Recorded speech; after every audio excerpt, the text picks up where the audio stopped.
Donc au niveau de la FAO terminée, comment on procède? Donc ici vous avez une ébauche pour dresser la face.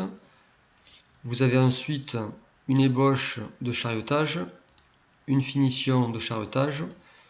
On vient réaliser la gorge. On vient ensuite réaliser le petit méplat dessus la pièce. Ensuite, nous venons percer en radial. Nous venons ensuite, avec une fraise de diamètre 8, évider l'intérieur en ébauche et en finition. Ensuite, nous venons pointer les 4 trous à l'intérieur, les percer, et pour finir, on vient réaliser le filetage. Alors voilà pour la correction. On va maintenant s'attarder au travail à faire. Nous allons maintenant commencer la FAO. Donc vous ouvrez la phase 30 à faire. Nous retrouvons sur cette phase donc la pièce en position d'usinage, position d'allemandrin, l'OP déjà positionné. La pièce sera prise en mordou pour la formation. J'ai déjà fait une esquisse qui nous permettra de réaliser le méplat. Et j'ai déjà créé le brut pour aller un peu plus vite. Dans la FAO, nous retrouvons un job virtuel. En fait, c'est une commande dans laquelle j'ai déjà rentré tout ce qui est pref et tout ce qui est deck.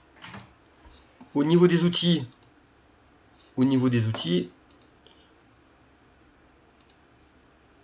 donc au niveau des outils qui nous permettront de faire la FAO, tout est déjà stabilisé. Nous allons commencer donc la phase 30. Donc cliquez sur la phase 30 à faire. Nous allons commencer par le dressage de la face et le chariotage des cylindres. Alors, ici, nous cliquons dans tournage, opération d'ébauche. Nous allons choisir notre outil. Donc l'outil d'ébauche, il est en T3. Nous allons mettre les conditions de coupe.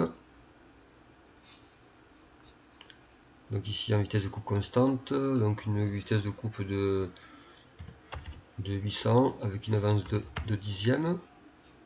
On va limiter la broche à, par exemple à 4000 tours par minute.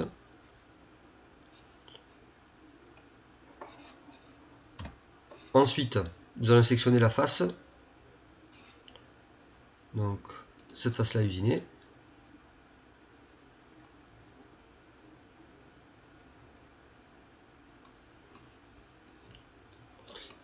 Donc ici la surépaisseur constante, nous la mettons à 0. Profondeur de passe, 5 mm, de toute façon il y a 1 mm de prise de passe. Voilà, l'opération de dressage est faite. Donc pour aller un peu plus vite, hop, lecture. Donc je refais la simulation, ça allait un peu vite là, vitesse de simulation, on la baisse.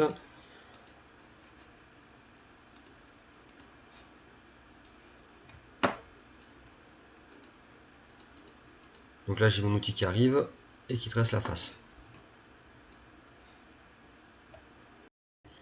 Nous allons maintenant réaliser le chariotage avec le même outil, donc toujours en ébauche. Les conditions de coupe sont identiques au dressage, donc je prends l'ébauche, l'opération de dressage, je viens faire glisser jusqu'aux outils. Ensuite, je vais usiner de ce diamètre jusqu'à cette face là. Là vous avez une astérix, alors parfois elle y est, parfois elle n'y est pas. Alors si vous la trouvez, en fait il faut créer seulement un repère par rapport au repère absolu. Et là top solide c'est où il est. Alors c'est un petit bug je pense. Donc au niveau des profondeurs de passe, on va plutôt mettre 0,25. Voilà. Profondeur de passe 1 mm et demi. Et voilà pour le chariotage en ébauche. Donc, on voit l'outil, la trajectoire de l'outil. Donc nous allons créer maintenant la finition. Nous allons changer l'outil, nous allons prendre l'outil T4. Les conditions de coupe, nous allons les changer. Donc ici, vitesse de coupe, un peu plus vite. L'avance 7 centièmes. Et on va limiter toujours à 3000. 4000 plutôt.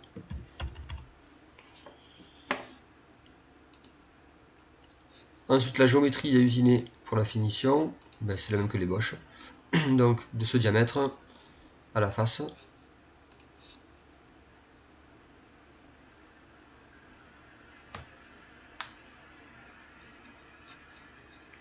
Donc, toujours pareil. Là, il me demande également encore le repère. Donc, je vais de nouveau le créer.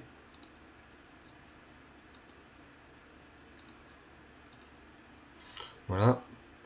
Donc ici, au niveau de l'entrée et de la sortie, on a une entrée tangentielle et la sortie, ben, je voudrais qu'elle soit un peu plus haute.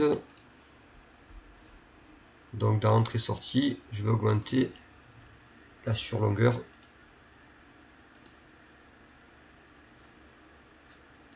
Au niveau de la sortie, du moins, je me suis trompé.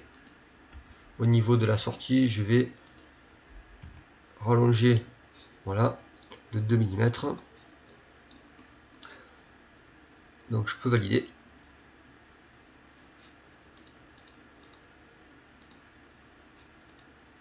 Alors en cliquant sur pas suivant, je vais légèrement plus vite et ensuite je passe en lecture. Donc voilà, j'ai mon ébauche et ma finition qui a été réalisée. Nous allons maintenant nous attarder à la gorge. Donc je choisis le deuxième icône. Gorge. L'outil est le T5. Alors je peux mettre désignation ici. Voilà, donc le T5. Les conditions de coupe. En vitesse de coupe constante, donc 800 avec une avance de 3 centièmes.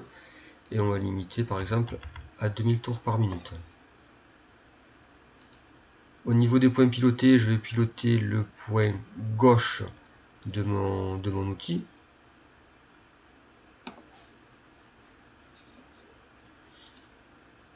Je vais sélectionner maintenant la partie de ma gorge.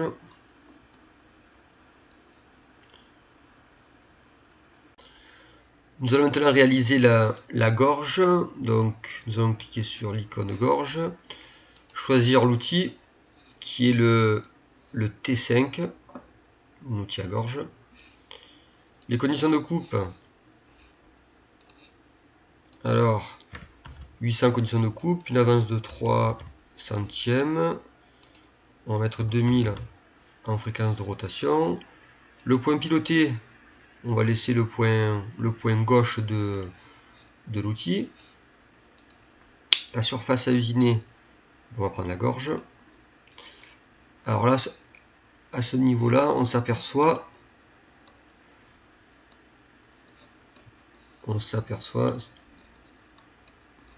qu'il y a un petit écart entre ce qu'on veut usiner et ce que l'outil va réaliser. Alors, on va aller dans la géométrie et dans la topologie. On va choisir la géométrie utilisateur. Et tout en bas, nous allons mettre l'angle d'inclinaison à 0 degré. Voilà, donc ici, la gorge est faite correctement. Donc je valide. Donc notre outil arrive. Et réalise la gorge. Nous allons maintenant attaquer une opération radiale. Donc on va réaliser le méplat. Pour cela, nous allons passer par un surfaçage souris. Le surfaçage souris permet en fait de suivre une esquisse qui a été tracée en amont. Donc là c'est le cas puisque je l'ai déjà tracé.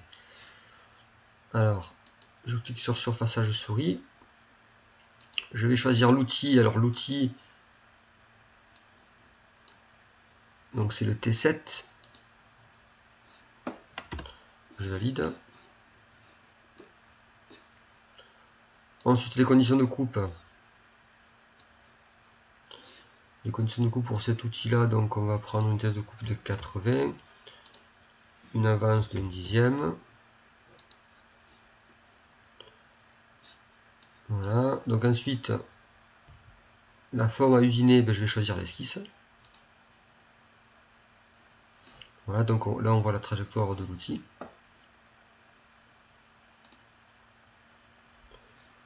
Et je valide. Donc on voit l'outil qui approche, le mandrin qui tourne, et on vient usiner. Alors au niveau de la trajectoire, en fait, il y a un petit souci parce que quand l'outil va venir, on va venir toucher le mort.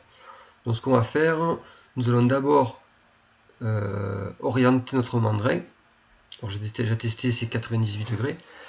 Et ensuite, on fera venir notre outil. Alors pour cela, on va changer, on va éditer l'approche.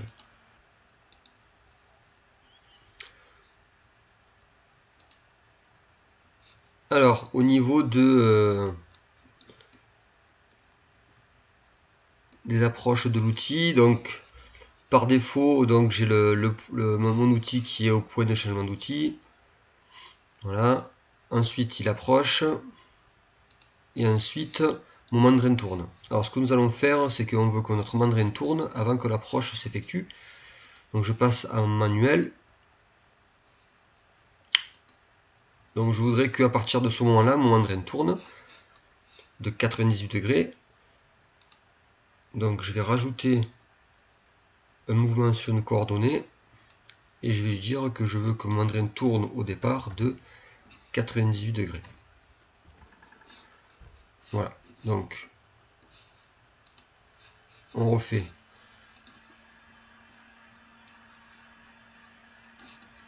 Donc là, j'ai mon outil, j'ai mon mandrin qui est en position 0. Mon mandrin tourne 98 degrés. Et ensuite, j'ai mon déplacement. Comme ça, mon outil peut usiner de telle façon à ce que les morts soient bien orientés. Et je valide. Donc voilà pour le surfaçage souris. Nous allons maintenant réaliser le perçage radial. Donc ici, je prends le perçage, je vais choisir mon outil. Donc c'est le T11, c'est un forêt diamètre 3. Je vais lui rentrer les conditions de coupe, donc 40, un dixième d'avance. La surface à usiner, c'est ce diamètre, ce cylindre là. On va lui dire que nous travaillons en radial. Nous travaillons en radial. Alors je regarde si je dépasse bien dessous. Ouais, c'est bon. Donc je valide. Donc j'ai mon outil qui approche et qui vient percer. Alors par défaut, moi j'ai édité tous mes perçages en débourrage. Donc vous, normalement, vous devez avoir au niveau du perçage, ici là, l'onglet décoché, ce qui permet de percer d'un seul coup. Donc on va vérifier, simuler, mon outil qui approche, et là je perce. Nous allons maintenant éditer l'approche de l'outil qui va permettre de percer le trou. Alors, donc dans mouvement de liaison, je vais éditer l'approche. Je passe à manuel. Alors, je vais faire une rotation du mandrin avant que mon outil approche. Donc je me mets sur mouvement sur coordonnées, j'ajoute une coordonnée que je mets à 98 degrés. Donc je valide. Donc on peut vérifier d'abord. Donc ici j'ai l'outil, la position de départ. J'ai mon mandrin qui se positionne à 90 degrés. Et ensuite j'ai le déplacement. Je valide.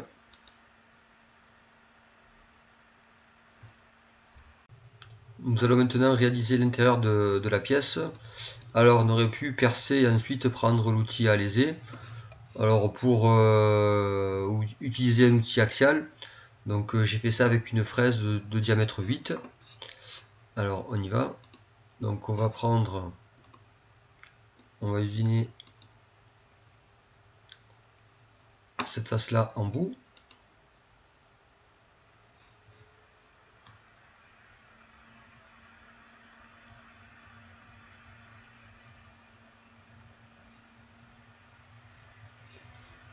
Avec un outil, la fraise diamètre 8, donc la T9.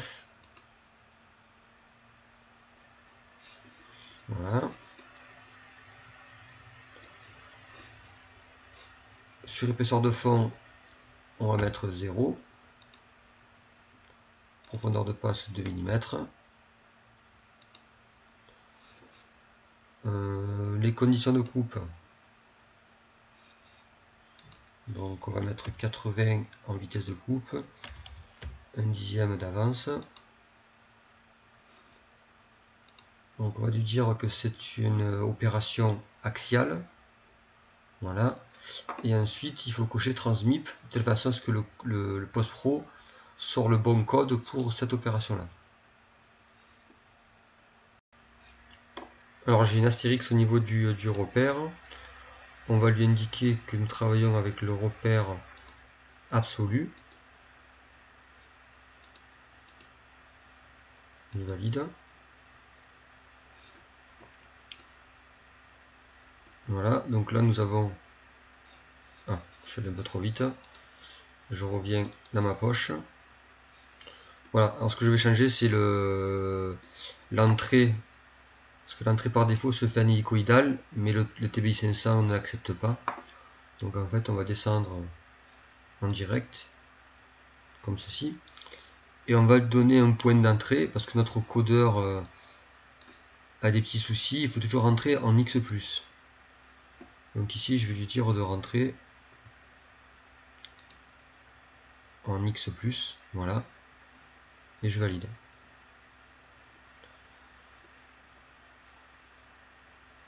Donc je valide l'opération.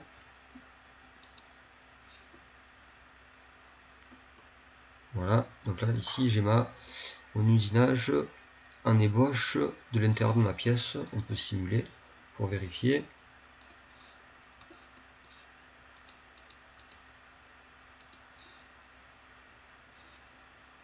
Alors parfois dans la simulation vous avez votre outil qui fait que tourner. Ben, ça c'est un bug de Top Solid.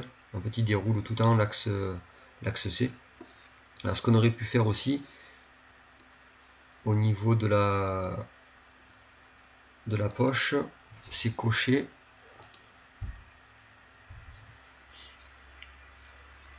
au niveau de l'altitude, remonter si nécessaire et remonter optimiser pour un gain de temps.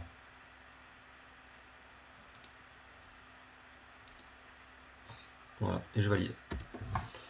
Donc voilà pour l'opération de la poche intérieure. Nous allons maintenant nous attarder au pointage des trous intérieurs.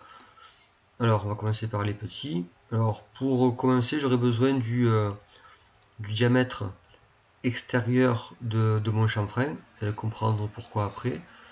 Donc j'ai mesuré celui-ci. Donc là j'ai un diamètre 2,6 et je mesure également le gros. Et là j'ai un diamètre de 5.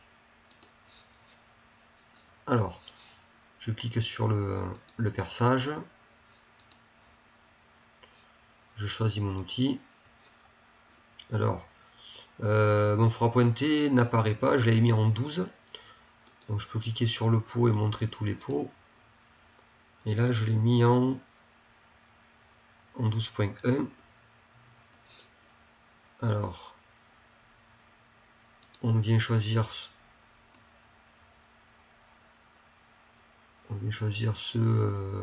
cet outil-là en diamètre 6. Donc ici, je viens pointer. C'est pour cela qu'il me disait qu'il y avait une erreur d'outil. Donc là, le diamètre de l'empreinte, donc on avait dit 2,6. Voilà. Condition de coupe. Alors, je vais mettre 40, une avance de 0,1. Donc ici, donc vous là au niveau du débourrage, normalement il est décoché. Je vais ensuite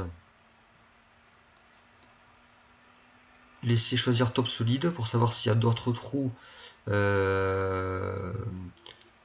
faire de même diamètre. Donc effectivement il m'a repéré le deuxième. Et ensuite je lui dis que c'est seulement une opération de 4 axes axial, pas besoin de sortir le code transmip pour cette opération là. Et je valide. Donc je regarde, j'ai mon four à pointer qui arrive. Donc ici il se positionne, il pointe le premier. Et ensuite il vient pointer le deuxième. Alors je vais effectuer la même opération pour les deux autres perçages. Donc je clique sur le perçage, sur le premier trou. Donc c'est du pointage. L'outil, je prends toujours le four à pointer. Voilà. Je fais ressortir, je lui dis plutôt que c'est une opération de axiale. Voilà. Au niveau des opérations, je vais lui demander s'il repère d'autres trous de diamètre. Donc normalement il devrait, voilà. Il m'a mis le deuxième. Les conditions de coupe. Les conditions de coupe, ben, ce sont les mêmes que précédemment. Donc je peux prendre l'opération que j'ai réalisée et mettre les mêmes conditions de coupe. Au niveau du diamètre, tout à l'heure nous avons mesuré un diamètre 5 au niveau de diamètre d'empreinte. Donc ici, je mets un diamètre 5 et je valide. Donc au niveau de la simulation, donc nous avons le premier pointage. Voilà. Alors il me l'a fait en débourrage. Donc on va rectifier le tir pour ma part. Vous normalement vous devez l'avoir en opération de pointage tout simplement, sans débourrage. Donc je vais changer pour avoir la même chose que vous. Donc je vais juste décocher le picotage. Et je valide. Je vais maintenant percer les deux petits trous. Alors je reclique dessus. Une opération de perçage. Donc j'ai mis l'outil en T2. Voilà. Les conditions de coupe. Donc 40, 0, 1. On aurait pu faire glisser les conditions de coupe du pointage. Ensuite, on lui dit que c'est une opération de axiale. Voilà. On va lui dire également qu'il y a deux trous. Il va faire la recherche automatiquement par le biais des jumelles. Voilà. Et là, on peut lui dire, vous, que c'est une opération de débourrage. D'accord, donc il faut cocher ici. Donc, profondeur de la passe initiale, la première, 2 mm.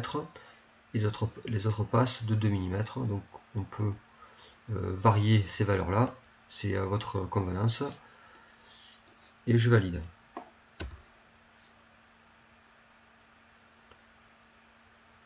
Alors ici, j'ai le repère qui est en astérix. Donc, je vais créer comme tout à l'heure, créer un repère. Donc à partir du repère absolu, je valide. Donc voilà, tout est bon pour cette opération.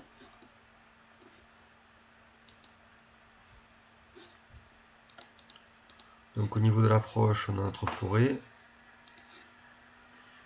Il vient faire du débourrage et ensuite faire le deuxième perçage en débourrage également. Je vais maintenant m'attarder aux deux autres perçages. Donc ici, je prends le perçage avec l'outil T10 de diamètre 4. Alors je vais usiner dans un premier temps le premier trou, celui-ci. Donc je fais une reconnaissance ensuite. Donc il me prend le deuxième. Je vais lui indiquer que c'est une opération de 4 axes axiales.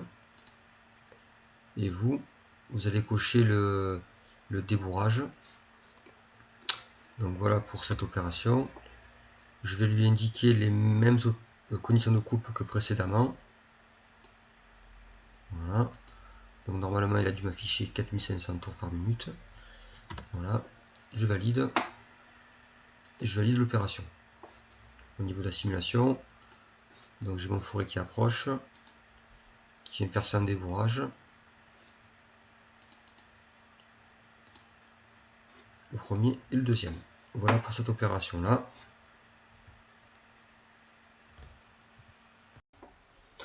Reste à faire maintenant l'opération de filetage avec le T10. Alors, donc je mets en tournage, filetage, donc avec l'outil T1, pardon. Alors, donc c'est celui-ci.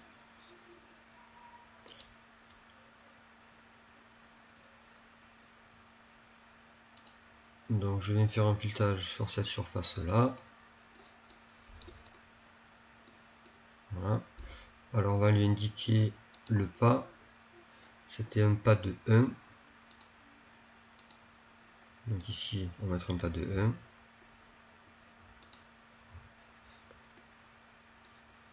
Alors je vais cacher l'outil parce que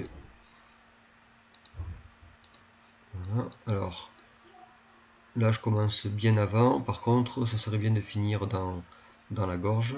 Donc on va lui indiquer ça. Ici on met 2 mm. Voilà, comme ça on finit dans la gorge. On peut également jouer sur le nombre de fils de sécurité. Par exemple si je mets 5. Donc il commence bien avant. Alors je vais mettre 2 mm, c'est largement suffisant. Parce que nous n'avons pas de 1. Et je valide. Au niveau condition de coupe, pardon. Donc je vais mettre une condition de coupe par exemple de 700 mètres par minute. On va limiter à 2000. Voilà, et je valide. Donc, je regarde mon approche. Voilà, j'ai bien mon filetage qui est réalisé. Voilà, le TP est fini. Alors il y a juste une petite modification au niveau de la poche intérieure de la finition. Donc ici, avec le T9 là, au niveau des opérations, ici plutôt, dans l'onglet UGV, par défaut, les avances rapides se fait en avance rapide de la machine. Moi, je les mets en travail, on est dans la pièce, on fait attention, et on fait pareil pour la finition. Donc UGV, et je mets en travail. Je valide. Et là ensuite je régénère le programme, soit avec cet onglet là, soit en faisant CTRL R. Donc voilà, le TP est maintenant terminé.